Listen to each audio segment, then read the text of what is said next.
This video is for all of you crypto fans out there. If you own cryptos, if you've been thinking about buying cryptos and have seen the price get absolutely hammered over the past couple of weeks and months, again, wondering what to do, whether it's still a good time to hop in, that is what we're going to cover today. The land of Arcadia. Hello there, my friends. Chris Marcus here with you for this week's Arcadia Weekly Market Wrap-Up on August 10th, 2018. And this video is for all of you crypto fans out there. If you own cryptos, if you've been thinking about buying cryptos and have seen the price get absolutely hammered over the past couple of weeks and months, but certainly some new recent lows this past week and wondering what to do, whether it's still a good time to hop in. That is what we're going to cover today. As you can see on the Arcadia blog, that first post up there, Amazon and Starbucks to accept Bitcoin was interesting because there have been rumors floating around for months that Amazon and or Starbucks may consider accepting payment. Although it seems as if we've entered a new stage, Starbucks customers may soon be able to pay for their lattes with Bitcoin. The company announced on Wednesday that it's teaming up with Microsoft and the owner of the New York Stock Exchange to let customers use cryptocurrencies to buy items in store. The move is part of an effort to stay innovative and offer customers more ways to pay. Similar with Amazon, the rumors shot to the front page of subreddit, citing an anonymous software engineer at the tech giant who said Amazon has discussed accepting Bitcoin multiple times, and the main sticking point is how the company would deal with returns and refunds, given the extreme nature of Bitcoin's volatility, which certainly I don't expect that part to stop anytime soon. Yet, again, why would this be big news? Cryptos are down. Does it matter? Is the whole thing over? Well, a few thoughts here to leave you with.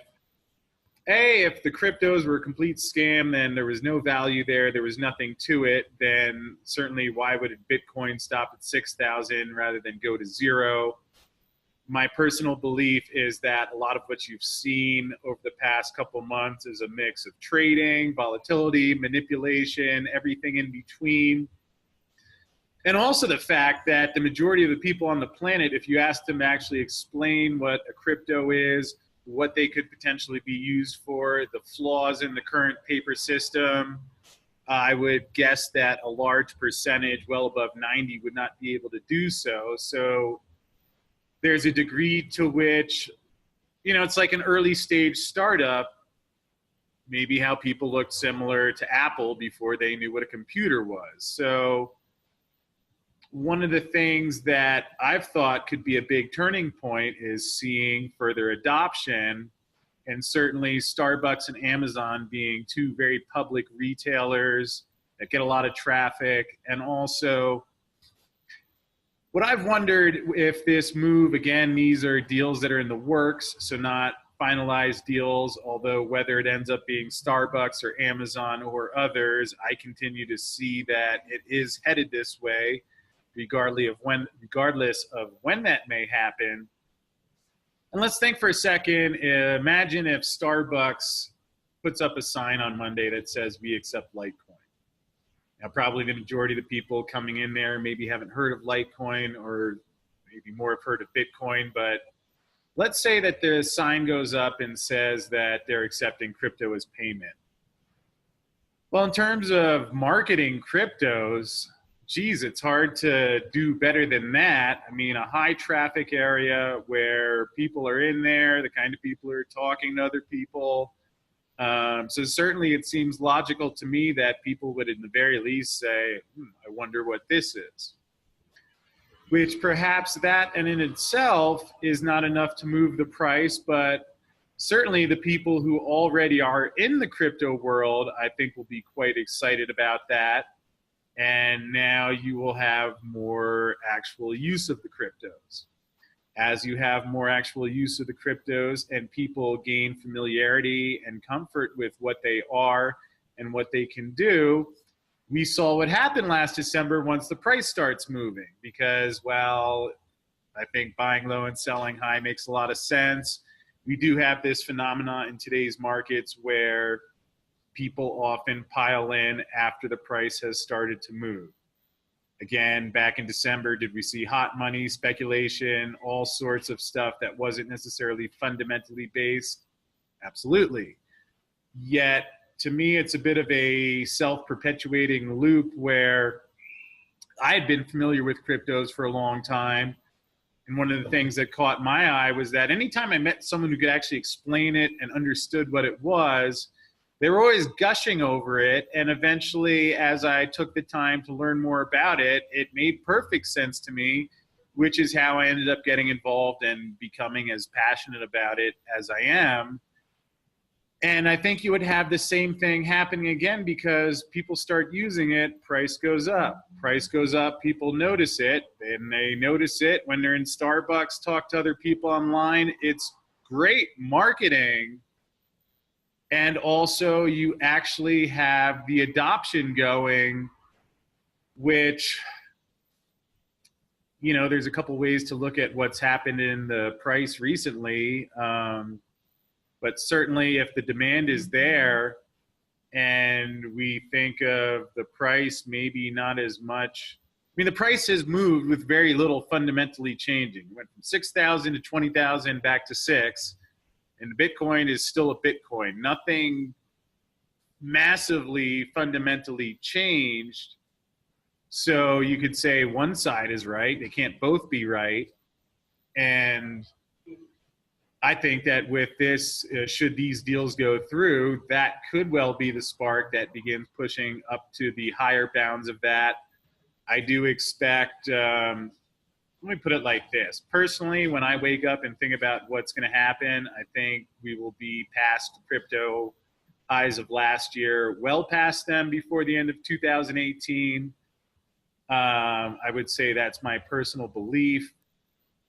I would say if I were recommending something to a friend, I would say I feel very confident that we would exceed those highs by a bit, with a high degree of confidence by the end of 2019, for these exact reasons.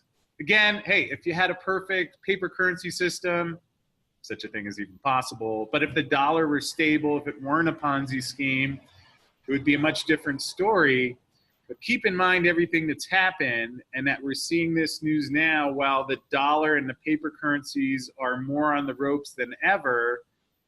And it's almost like, to me, it's interesting to see what happens to the price before then. But when that system really starts to fracture, what happens to the price then? And that's when I do believe we will see some of the numbers some folks put out there in sight that seem stunning.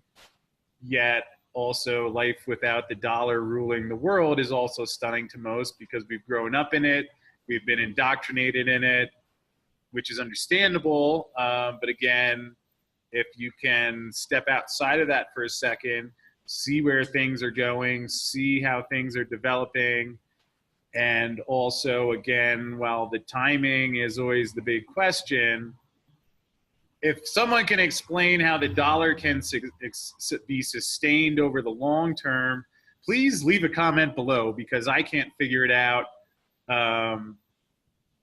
To me, it's past the point of no return. The debt markets are past the point of, like, the money isn't there. So at some point it's resolved. We'll see how long it takes. But in either case, if we look at the crypto pricing today, there's Bitcoin down to 6160. Litecoin, geez, is below $60 now.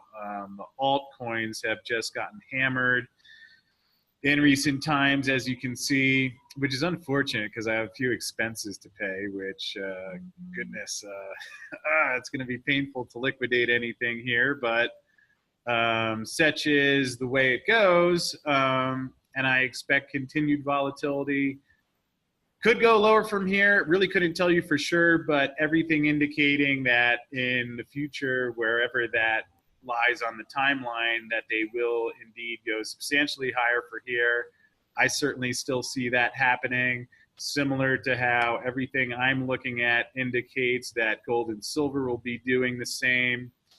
Worth pointing out, just wrote an article about how in Iran, where the currency there is experiencing hyperinflation, people are turning to gold for the same reasons that exist in the United States, and why I do continue to believe that as the flaws of the U.S. financial system are more widely recognized and the market forces a repricing, that people here will do the same. And certainly it's going to be exciting times. I'll continue going with, we do see some action in the second half of 2018, with an even higher degree of confidence that we see that in 2019. But certainly at these prices for cryptos and gold and silver, if you're picking good cryptos that have a good use case, again, many of them will end up likely being completely worthless. But if you stick with ones that will have a good use case, my personal favorites are Litecoin and Veritasium, of which I've decided Monday is going to be Veritasium Monday, something I've been meaning to do. I think it's a really fascinating alt token.